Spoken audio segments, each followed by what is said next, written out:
사랑하는 성도 여러분, 이 날씨가 갑자기 추워졌는데 지난 한 주간 건강하게 잘 보내셨습니까? 이 어느새 금방 찬바람 부는 계절이 왔더라고요. 낮에는 더운데 금방 찬바람이 불어서 저는 추위를 좀 많이 타는 편이에요. 그래서 몸도 춥고 머리도 춥고 저희 집은 벌써 오리털 이불을 사실 꺼내서 얼마나 따뜻한지 몰라요. 지난 1년을 이제 우리가 사실 돌아봐야 되는 시점이 거의 다가오고 있습니다. 우리 저쪽에 보면 지난 1년 표어가 있는데 우리 다 함께 한 목소리로 좀 읽어보겠습니다. 사랑하는 자여 일어나서 함께 가자. 아멘. 이 사랑하는 자여 일어나서 함께 가자. 이것이 하나님께서 새해를 시작할 때 우리들에게 주신 마음인 줄 믿습니다. 하나님은 우리들과 함께 하기 원하시는데 우리들은 지난 1년간 하나님과 동행하셨습니까? 점점 아멘이 줄어들면서 여러분들은 하나님과 함께 계십니까? 하나님과의 깊은 만남과 은혜의 자리 가운데 계십니까? 오늘 이 말씀을 통해서 하나님의 은혜 가운데 있는 것, 또 하나님과 함께 있는 것, 또 하나님과 함께 있지 않는 것은 무엇인지 좀 그 말씀을 기도원의 이야기를 가지고 말씀을 나누도록 하겠습니다. 잠깐 제 이야기를 간단히 드리면, 저를 잘 모르시는 분들이 있을 것 같아서 간단히 소개를 드리면, 저는 이래봬도 누나가 넷을 두고 꽤 사랑받으면서 그렇게 자라났습니다. 그래서 저희 누이가 넷이었고 늦둥이로 저희 부모님께서는 아들을 낳기 위해서 아마 저를 낳으신 것이 거의 확실한 것 같아요. 그래서 동네에 나가면 항상 사람들이 저를 이렇게 알아봐줬어요. 너가 그 아이구나 하면서 알아봐줘서, 사실 저는 그것이 이 유명세라는 것이 적지 않게 스트레스가 됩니다. 그래서 저는 골목을 다닐 때도 사실은 저를 알아보는 것이 싫었어요. 학교에 가도 다 저희 누나들을 아는 선생님, 교회에 가도 어디에 가도 사실은 너가 누구의 동생, 그 집의 아들, 그런 거여서 저는 별로 좋지 않았어요. 근데 저희 어머니가 저를 굉장히 많이 사랑을 해주셨었고 저희 누나들도 저를 굉장히 많이 사랑을 해줬는데 어머니가 나가면 이제 저희 누나들이 저를 다른 방식으로 사랑해 주었습니다. 그래서 저희 어머니 아버지는 제가 막내였기 때문에 바깥 활동을 왕성하게 하셔서 주로 집에 잘 안 계시고 저는 누나들과 이제 시간을 보내야 됐는데, 누님들이 이제 제가 나가면 한 마음 한 뜻이 되어서 저를 사랑으로 구박했어요.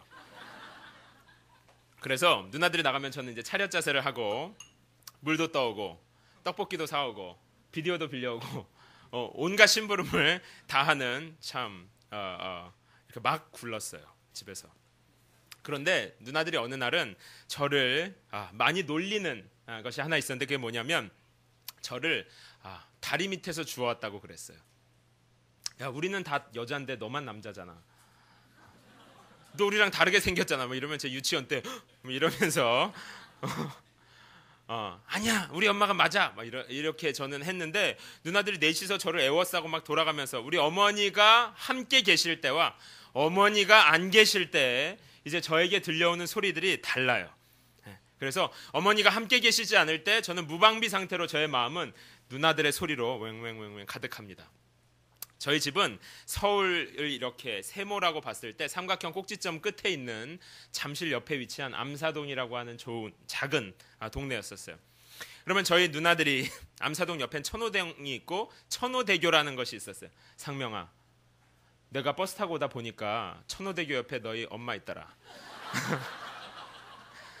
저희 큰 누나가 이야기를 하면 셋째 누나가 나도 본 것 같아 이러면 저도 이러면서 어떻게 생겼어 이렇게 물어보면서 얘기가 되면 제 마음이 막 떨려요. 그래서 어머니가 안 계신 그 자리에서 이 온갖 거짓말들이 저를, 그러면 저는 이제 서운한 마음이 슬슬 들다가 울먹울먹하면서 그럼 난 누구지? 난 여기에 왜 있지? 이러면서 엄마를 찾아가야겠다 결심을 합니다. 그러면 막 울면서 제가 가방을 싸요. 유치원 가방을 꺼내 와가지고 가방에다 짐을 싸는데, 전 지금은 기억은 안 나는데 누님들이 해준 얘기예요. 제가 그렇게 양말만 집어넣었대요. 짐을 싸면 양말만, 그렇게 해서 제가 지금 생각할 때 어린 마음에도 얼마나 나가기 싫었으면 누님들이 저를 잡아주길 바라는 마음에 말도 안 되는 짐을 싼 거예요. 양말만 쌌는데 누님들이 안 말리고 상명아 꼭 찾길 바랄게. 꼭 찾길 바랄게. 버스비도 주고 100원 이렇게 주고. 그러면 양말을 잔뜩 싸서 울면서, 그때 당시에 저희 집이 이렇게 계단이 이렇게 있는 2층 집에 계단을 아무도 안 말려. 계단을 내려가서 집 대문을 나서는데 마음이 그렇게 처량할 수가 없어요. 난 어디로 향하는가? 여기가 내가 쉬어야 할 집인데 난 어디로 가는가? 천호대교 밑에 정말 우리 엄마가 있을까? 막 울면서 가면 어느 날은 가는데 한참 골목을 울면서 천천히 가죠. 누나들대로 와서 잡으라고. 그런데 어머니를 만났어요. 어머니를 딱 만났는데 어머니가 어디 가느냐고 저를 묻더라고요. 상명아, 너 어디 가니? 그럼 제가 뭐라고 대답했을까요? 엄마, 저 엄마 찾으러 가요. 저희 어머니가 무슨 얘기냐고. 그래서 우리 엄마 천호대교 밑에 있다면서요. 다 들었어요. 저희 어머니가 절 설득하고 말이 안 되니까 이제 절 끌고 옵니다. 가방을 이렇게 잡아가지고 끌고 와서 여기 앉으라 그러고 가방 열어봐. 열면 양말만 나오잖아요. 저희 어머니가 얼마나 기가 막혔겠어요. 이렇게 해서는 엄마를 찾을 수가 없단다. 그리고 저희 어머니가 설명을 해줬어요. 내가 엄마라는 것을. 그런데 그 이후에도 저희 어머니 아버지와 함께 있지 않을 때 언제든지 다른 생각과 말들이 절 들어와서 전 그 이후로도 몇 번 더 가출했어요. 제가 유치원 때 가출을 많이 해서 저는 사춘기를 비교적 무난하게 모범생으로 보낼 수가 있었습니다. 사랑하는 성도 여러분, 제가 지금 무슨 말씀을 드리는 것입니까? 우리는 하나님 아버지와 함께 있지 않을 때는 너무 쉽게 집을 떠나서 사실 아버지가 없는 곳, 거짓 아버지가 있는 곳으로 너무 쉽게 가요. 너무 쉽게 갑니다. 가정에 따뜻함이 없는 천호대교에 혹시 지금 머물고 계시는 분들이 계십니까? 오늘 말씀은 기드온 이야기의 마무리입니다. 마무리. 지난 몇 주 동안 우리가 큐티하고 하나님의 말씀을 나누었던 기드온 이야기의 마무리예요. 기드온은 연약한 가운데 있다가 하나님께서 용사로 부르셔서 기드온과 300명의 용사가 이 가나안 땅, 여기 가운데를 요단강이라고 하고 이쪽 편 이스라엘 백성들이 살고 있는 곳에 미디안 사람들이 건너와서 괴롭히는데 미디안 사람들을 다 몰아내고 승리하는 내용입니다. 기드온이 미디안의 지휘관들도 잡아 죽이고 2명의 왕도 잡아 죽이는 것을 본 이스라엘 백성들은 자신들을 구원해 주는 자가 왕이라고 믿고 22절에 보면 두 가지 요청을 해요. 두 가지 이야기를 합니다. 당신이 우리를 미디안의 소원에서 구원해 주셨습니다. 그렇기 때문에 당신과 당신의 자손과 그 손자가 우리를 다스려 주십시오. 여러분, 어떤 존재가 자손을 이어가면서 다스립니까? 왕이죠, 왕. 이 말은 뭐냐면 기드온이여, 우리의 왕이 되어 주십시오. 이렇게 요청하는 거예요. 23절에 기드온이, 여러분, 이스라엘의 왕은 사람이 될 수가 없습니다. 하나님께서 다스리실 것입니다. 하고 대답하는 장면이에요. 기드온이 여기까지는 하나님이 맡기신 사명을 잘 완수하는 것처럼 보입니다. 그런데 바로 뒤이어서 기드온이 말해요. 그런데 하나님이 다스리실 것인데 여러분들 탈취한 탈취물을 저에게 가져다 주십시오. 특별히 금 귀고리를 갖다 주세요.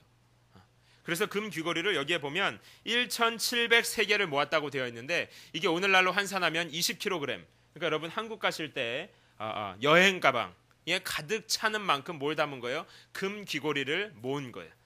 그래서 그 금 귀고리를 가지고 에봇이라는 걸 제작했습니다. 에봇은 뭐냐면 당시에 제사장들이 입던 옷이었었어요. 제사장이라는 것을 나타내는 옷으로 에봇을 만들었다는 것은 여기에 하나님께서 계시다 하는 상징물을 금으로 만든 것입니다. 조금 이상해요. 여기까지는 하나님께서 다스리신다고 잘 왔는데 갑자기 오브라라고 하는 자기 고향에다가 우상을 세우면서 하나님의 형상을 만들지 말라고 했는데 하나님의 임재를 나타내는 에봇이라고 하는 걸 만들면서 기드온의 이야기는 끝이 납니다. 이것이 어떻게 된 것일까요? 우리는 지난주에도 또 큐티하면서 기드온의 삶이 원래 굉장히 연약하고 그래서 동굴에 숨어 살던 연약한 삶이었었는데 하나님께서 기드온을 찾아오셔서 연약한 자리에서 은혜로 기드온을 일으키시는 장면이 기드온의 고향인 오브라에서 일어난 일입니다. 이제 이 고향에서 하나님께서 기드온을, 연약한 기드온을 일으키셔서 싸우는 싸움터로 데리고 가세요. 그래서 여기에서 300명의 용사와 함께 승리하는데 이 전쟁은 기드온이 승리한 것이 아니라 누가 승리한 것입니까? 하나님께서 승리하신 것입니다. 하나님께서 위로하셨고, 하나님께서 먼저 가서 싸우셨고, 하나님께서 사람도 모아주셨고, 처음부터 끝까지 기드온의 삶에는 하나님의 은혜로 잘 흘러왔어요. 이것이 사사기 8장 3절까지의 이야기입니다. 그런데 8장 4절에 오면서 기드온의 이야기가 조금 다른 양상으로 진행이 되기 시작합니다. 8장 3절까지는 항상 이 싸움을 싸워야 합니까? 말아야 합니까? 어떻게 싸워야 합니까? 누구와 가야 합니까? 기드온은 어떻게 했어요? 항상 하나님께 물어봤어요. 그러니까 항상 기드온은 하나님과 함께 갔습니다. 하나님이 계시는 곳에, 하나님의 은혜가 있는 곳에, 하나님의 임재가 있는 곳에 기드온은 갔었어요. 8장 3장까지 그렇게 가다가 8장 4절 넘어서부터 8장 4절을 여러분 보시면 300명의 용사들이 굉장히 지쳐 있어요. 첫 번째 전투를 마쳤습니다. 여기 요단강 이쪽 편에서 첫 번째 전투를 마치고 침략해 들어온 미디안의 장수들을 다 무찌르고 전투를 마쳤는데 기드온이 300명을 데리고 어떻게 하냐면 요단강을 건너가요. 그래서 미디안을 끝까지 추격하는 장면으로 이어집니다. 첫 번째 전투가 끝나고 두 번째 전투로 넘어가는 이 장면에서부터는 기드온은 하나님께 물어보지 않고 이제는 자기와 자기 용사들의 능력으로 싸우기 시작합니다. 300명의 용사를 몰아세워서 싸우러 가는 길에 먹을 것도 없고 목이 마르니까 가는 길에 있는 숫곳이라는 곳, 또 브누엘이라는 곳에서 그곳에 사는 사람들에게 요청을 해요. 나와 나의 용사가 우리는 이스라엘 백성들과 하나님의 명을 받아서 싸우는 중인데 미디안 사람들을 왕들을 추격하고 있습니다. 그런데 우리에게 먹을 것이 없으니까 물을 좀 주세요. 그런데 숫곳 사람들, 브누엘 사람들이 하나같이 뭐라고 얘기합니까? 너네가 뭔데? 너네가 지금 미디안을 아직 잡지도 않았는데 이러면서 조롱해요. 그래서 기드온이 그 조롱을 받고 마음에 원한이 맺힙니다. 화가 나요. 화가. 하나님의 일을 하는데 날 도와주지도 않다니. 그래서 마음이 서운함이 찾아오기 시작해요. 그런데도 300명의 용사와 어떻게 해서 미디안의 왕인 세바와 살문나를 사로잡습니다. 그리고 세바와 살문나를 죽입니다. 그럼으로써 우상을 섬기는 미디안을 전멸합니다. 그리고 다시 숫곳과 브누엘로 돌아가서 하나님의 일을 하는데 도와주지 않고 오히려 조롱했었던 숫곳과 브누엘도 다 처형합니다. 이 이야기를 쭉 보면 그렇게 큰 문제가 없어 보여요. 표면적으로는 하나님의 일을 잘 마무리한 것으로 보입니다. 그런데 마무리 단계에서 갑자기 사람들에게 금귀고리를 4개 가지고 오라고 하고, 특별히 여기에 보면 두 가지를 이스라엘 백성들이 오늘 읽은 본문에서 이야기한다고 제가 말씀을 드렸죠. 당신이 우리를 미디안의 손에서 구원해 주었습니다. 당신이 우리를 다스려 주십시오. 이 두 가지 8장 22절에서 이야기를 하는데 8장 23절에 보면 기드온이 대답할 때 여러분을 다스릴 분은 하나님입니다 하고 두 번째 이야기에 대해서는 정정을 해줘요. 고쳐줍니다. 이게 무슨 말이에요? 이 전투는 여러분을 다스릴 분은 하나님이에요. 그런데 첫 번째 이야기 곧 당신이 우리를 미디안의 손에서 구원해 줬습니다 하는 말은 기드온이 고쳐주질 않아요. 이 전투는 처음부터 하나님의 전투였고 싸울 때도 하나님께서 싸우신 것이고 마무리도 하나님께서 하신 것입니다 라고 말하지 않아요.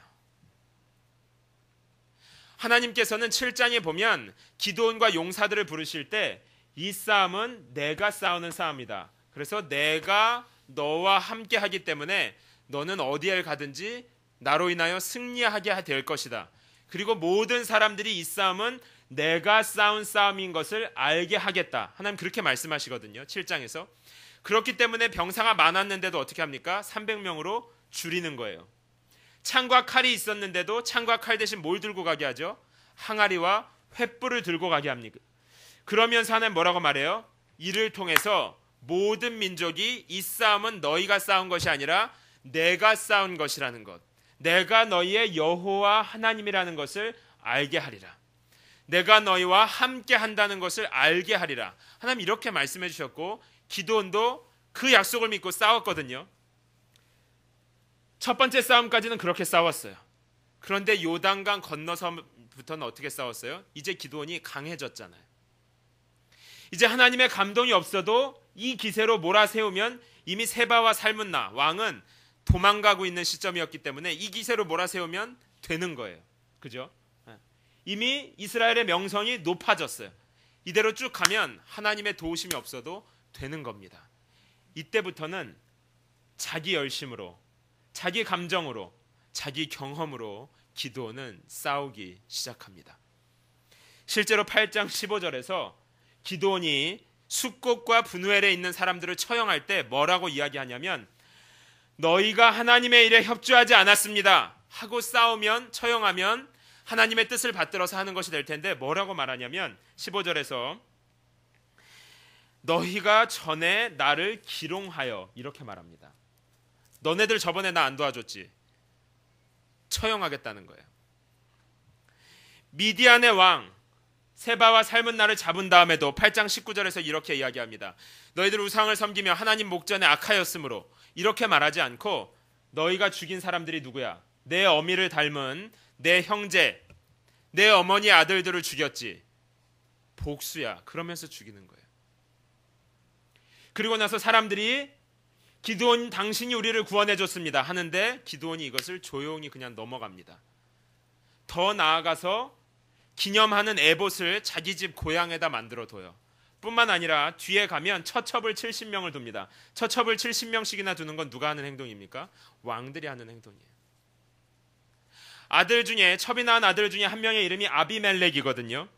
아비멜렉이라는 이름의 뜻은 무엇입니까? 아버지가 왕이시다, 이런 뜻입니다. 기드온은 요단강을 건너선 다음부터 8장 4절부터는 이 두 번째 싸움에서는 표면적으로는 하나님의 일을 하는 것 같아요. 미디안을 처리하는 것 같습니다. 하나님의 일을 돕지 않은 사람들, 숫곳과 분우엘을 처단하는 것 같아요. 기드온 당신이 우리를 다스려 주십시오 말했을 때 하나님이 다스릴 것입니다. 말로는 다 신앙의 말을 합니다. 그러나 마음속에선 무엇이 있어요? 이 싸움은 내가 싸운 싸움. 하나님이 없어도 이제 이대로 살면 나는 된다는 것이. 기드온은 어느 시점부터인가 하나님과의 만남이 없이, 오늘날 말로 하면 신앙생활을 계속하기 시작했어요. 하나님의 임재가 없이, 하나님의 감동이 없이, 하나님의 은혜가 가슴에 없는 상태로 살아가고 있는 것입니다. 기드온의 노년이 그렇게 마무리가 돼요. 하나님의 은혜로 시작했는데 절박한 상황 가운데 하나님의 은혜로 구원을 얻고 인생의 위기 속에서 하나님의 은혜로 돌파하고 큰 축복을 많이 받고 하나님께 감사하는 삶을 살고 이제 여기에서 계속 하나님과 동행하면서, 일어나 함께 가자고 초대하시는 하나님과 동행하면서 살면 될 것 같은데 기도는 어떻게 합니까? 모든 것이 다 갖추어졌잖아요. 그러니까 이제 더 이상 하나님을 의뢰하지 않아요.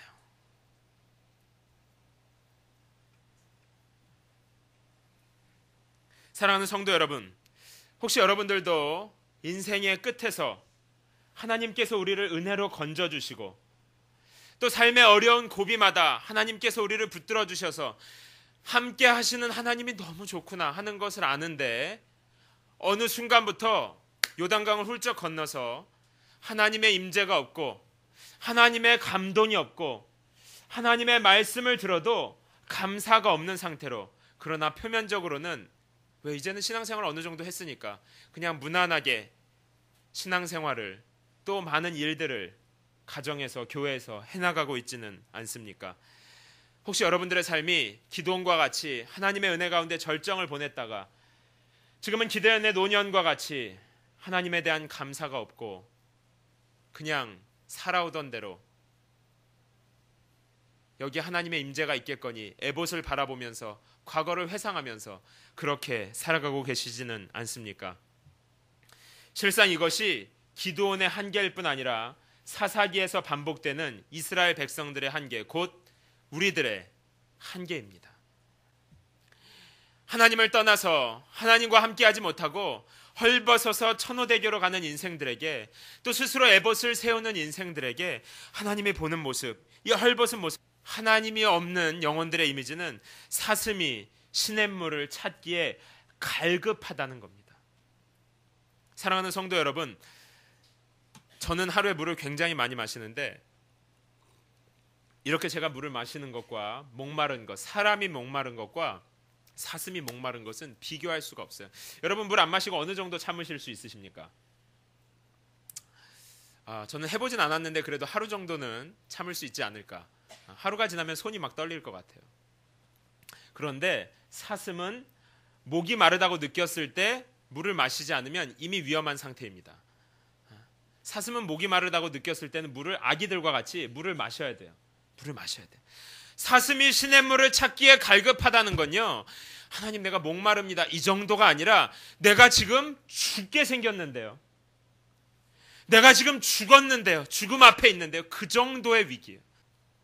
이것이 하나님과의 만남이 없이 어느새 자기가 그냥 해오던 대로 신앙생활하고 안정된 상태 가운데 살아가는 기드온의 노년 같은 모습이 혹시 우리들의 모습이 아닙니까? 이토록 변질되고 추악한 기드온과 사사시대 이스라엘 백성들, 또 이러한 나를 바라보는 하나님의 마음은 지금 무엇이겠습니까? 하나님은 분노하실까요? 너 뭐 하는 거야? 내가 처음에 오브라에서 너를 일으켜줬던 걸 기억해봐. 너 너무한 거 아니야? 내가 너와 함께 인생의 절정기에서 용사 300명과 함께 싸울 무기도 없었는데 내가 너를 여기까지 인도해온 걸 생각해봐. 너 진짜 너무한 거 아니야? 하나님은 우리를 보면서 이렇게 분노하고 답답해 하시겠습니까? 아니면 한심하게 여기실까요? 왜 그것밖에 안 돼? 멍충이, 양심도 없는 놈, 해봤자 뭐해? 하나님은 우리에게 이렇게 말씀하실까요?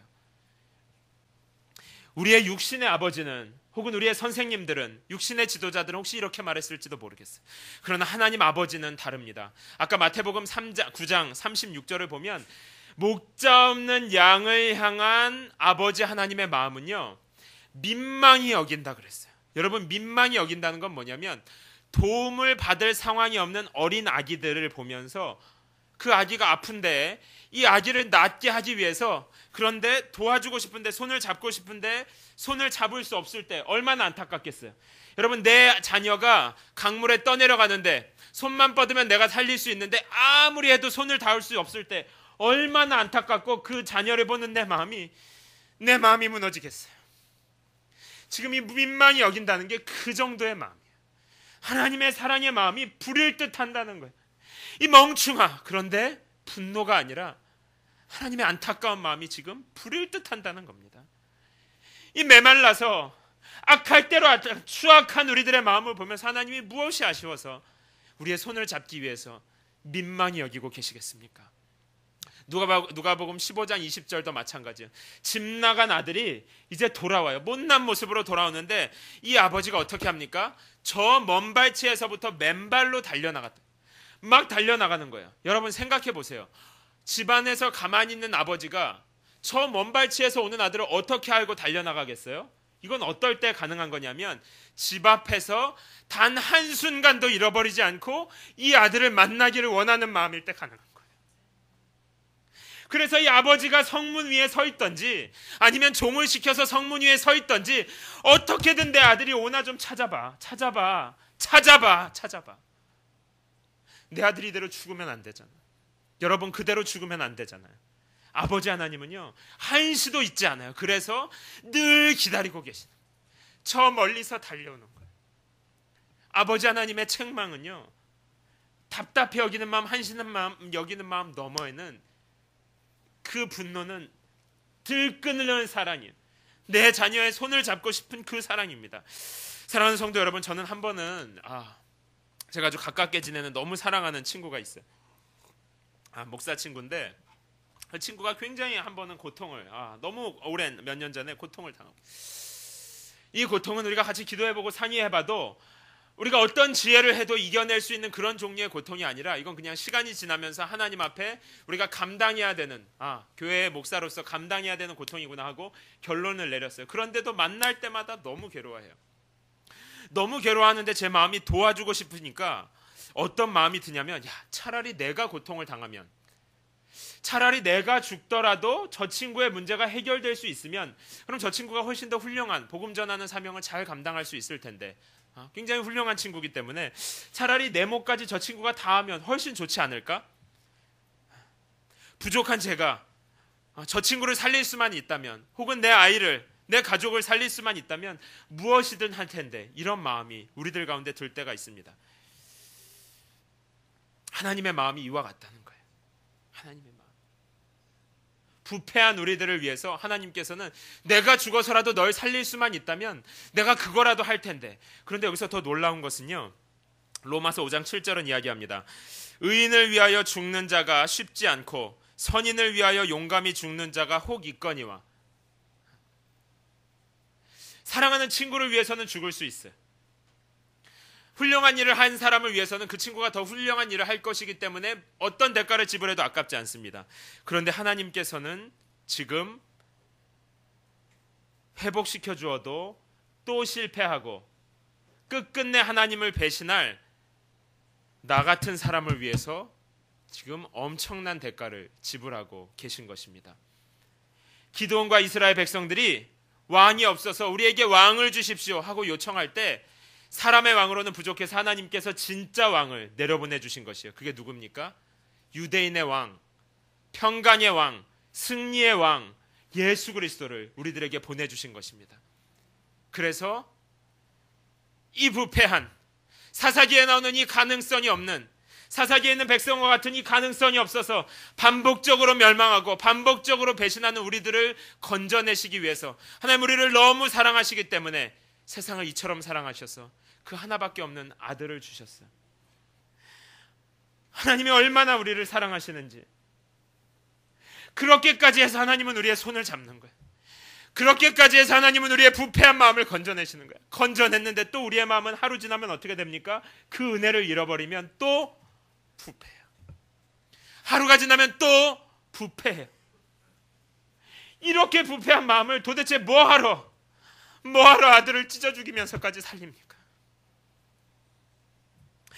한 번은 제가 이 사랑이 너무 이해가 안 되고 또 날마다 하나님을 배신하는 제가 너무 괴로워서 기도하다가 하나님께 물어봤어요. 하나님, 와 이렇게 엉망진창인데 죄송합니다 이런 표 하나님 제정신입니까? 또 한 번은 사역하다가 너무 괴로워서 하나님 우리들은 이렇게 연약하고 도대체 여기가 가능성이 있습니까? 하나님 제정신이에요? 우리 같은 걸 구원해서 뭐에 쓰시게? 우리 같은 걸 구원해서 뭐에 쓰시게? 우리의 마음은 아마 노아 시대에 그 백성을 쓸어버린 하나님의 마음, 그 구약 시대의 마음에 가까운지 모르겠어요. 그때 하나님 저에게 주신 마음은 상명아, 그래 뭐에 쓰냐? 쓸 때는 없지. 그런데 저희 어머니가 제가 아기 때 해주셨던 말씀을 통해서 하나님 말씀해 주셨어요. 쓸모없고 연약한 자식이기 때문에 더 내 가슴에 새겨져 있어. 네가 만약에 스스로 잘할 수 있는 사람이라면 내가 돕지도 않고 내가 그렇게까지 애틋하지 않을 텐데 혼자 내버려두면 매일매일 물가로 가서 빠지니까, 혼자 내버려가면 매일 죽으니까, 혼자 내버려가면 매일 서로 싸우고 멸망하니까 내가 너를 내 가슴에 새겨두고 한시도 잊을 수가 없어. 저희 어머니께서 그렇게 말씀해 주셨어요. 내가 너를 배가 아파서 낳았고 가슴 아파하면서 길렀어. 연약하니까 더 마음이 가. 연약한 자식에게 더 마음이 가. 저는 언젠가 한번 십자가를 바라보면서 예수님의 눈을 본 적이 있어요. 성경을 읽으면서 십자가 위에서 예수님과 베드로가 만났을 때 베드로는 어떤 기분이었고 예수님은 어떤 기분이었을까? 여러분 생각해 보신 적 있습니까? 베드로가 예수님 말해줬잖아요. 너 나를 3번 부인하게 될 거다. 예수님을 위해서 죽겠다고 막 한 다음에 너무 쉽게 이 기드온도 하나님의 은혜로 시작했는데 너무 쉽게 옛날 모습으로 돌아간 것처럼 베드로도 너무 쉽게 포기해버리잖아요. 그런데 베드로는 쫓아왔어요. 예수님을. 그죠? 십자가에 달려 돌아가는 앞마당까지 쫓아왔어요. 재판받는 앞마당. 그 재판받는 앞마당에서 베드로는 숨어서 보고 있었습니다. 예수님도 베드로를 보았을 것 같아요. 보셨겠죠. 찾아서. 베드로도 예수님을 보셨겠죠. 아마 서로 이렇게 하다가 눈이 마주치는 순간도 있었을 거예요. 이건 제 상상이에요. 그때 배신자 베드로를 바라보는 우리와 같은 이렇게 마음이 부패한 베드로를 바라보는 예수님의 눈은 무엇이었을까요? 한번 말씀을 보면서 생각했어요. 이 베드로 이놈 자식, 너 어려울 때 그렇게 내가 도와줬는데 이놈의 자식이 조금 손해보게 생겼으니까 조금 힘들다고 금방 너 하던 대로 날 배신해, 날 잊어버려, 핀잔하는 눈이었을까요? 그래서 우리를 막 부끄럽게 만드는, 죄책감 갖게 만드는 그런 종류의 눈이었을까요? 사랑하는 성도 여러분, 성경을 보면, 성경 전체를 보면 예수님의 마음은 베드로를 향해서 이 아버지의 사랑의 마음이었었어요. 그래서 이 마당에서, 처형당에서 잡혀있는 순간에 베드로와 눈이 마주쳤을 때 예수님의 마음은 아마 이런 것이었을 거예요. 베드로야, 베드로의 눈을 보면서 말했을 거예요. 베드로야, 너무 괴로워하지 마. 베드로야, 너무 울지 마. 그리고 나한테 너무 미안해하지 마. 내가 너를 살리고 너를 회복하기 위해서 지금 십자가에 달리는 중이야. 3일 지나면 내가 너에게 와서 다 설명해 줄게. 지금은 이해가 안 되겠지만 너무 괴로워하지 마. 그리고 마지막 그 눈빛으로 뭐라고 말씀하셨겠어요? 베드로야, 이것만 기억해. 내가 너를 사랑해. 베드로야, 내가 너를 사랑해. 그러니까 너무 미안해하지 마. 포기하지 마. 내가 너를 사랑해.